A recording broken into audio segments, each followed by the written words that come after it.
And finally, we got sanctions with bite today from the European Union as it announced it would cut off Russia's key banks from the SWIFT financial transaction system. Now, this can rob Russia of being able to liquefy its assets to pay for the war. This was the EU president earlier today. Putin embarked on a path aiming to destroy Ukraine. But what he's also doing, in fact, is destroying the future of his own country. Meanwhile, Donald Trump has spoken about the conflict at the Conservative Political Action Conference, and he didn't miss. The problem is not that Putin is smart, which of course he's smart, but the real problem is that our leaders are dumb. And they so far allowed him to get away with this travesty and assault on humanity. That's what it is. This is an assault on humanity. So sad. Putin is playing Biden like a drum, and it's not a pretty thing as somebody that loves our country to watch. Just not a pretty thing to watch. You know, I was with Putin a lot. I spent a lot of time with him. I got along with him. I got along with President Xi. I got along with Kim Jong-un. Kim Jong-un has massive nuclear power. It's a good thing to get along with people, not a bad thing. Nudge, nudge, wink, wink. Joe, to discuss what Donald had to say today and several other big issues tonight, I'm joined now by One Nation's New South Wales leader, Mark Latham. Mark, thank you for your time. He is dead right, the Trumpster, isn't he? Well, I think what he's meaning is that Putin was canny to wait for a change in the presidency. Biden, a very weak, frail president in many respects, and then to watch the disastrous, humiliating American departure from Afghanistan.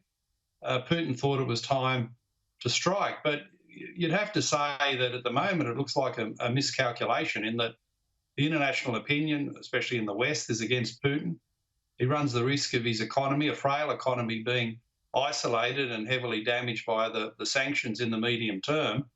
And Putin's had a worry, as had the Russian nationalists, about all their border nations wanting to either join NATO or beef up their NATO commitments. Well, they'll all want to do that now. Yeah. Having watched this devastating humanitarian and military disaster in the Ukraine, they'll all want to be part of NATO now. So our best hope out of this, Chris, quite frankly, is for the Russian people to rise up against a failed leader, a miscalculating leader, and not for the first time in our lifetime to have a regime change. So we're all hoping Putin doesn't last. Yeah. I made the point earlier that while the EU, the US, the UK, and even Germany and ourselves are increasing military assistance to Ukraine, that rotten, hopeless mob, the UN Security Council, can't even muster up the courage to condemn the Russians for their outrageous illegal invasion. What use is the Security Council? Well, not much when the Russians have got the presidency and the veto power. The Chinese and the Indians abstained. So the UN in this circumstance is irrelevant. You know, they played a bit of a role in pushing back against the Iraq war, but they've really got no role now. But Chris, you know, a war normally is the culmination of many mistakes in many places. And can I just point out one of the biggest mistakes, and Trump pointed this out in a meeting with the head of NATO, one of the biggest mistakes was for the Europeans to sign up to that gas deal with Putin and the gas pipeline. Yeah. And Trump was making the point where, you know, the United States was funding NATO, but there they were making themselves more energy reliant on Putin, giving him more resources out of that gas deal. Yeah. And now where are they today? They've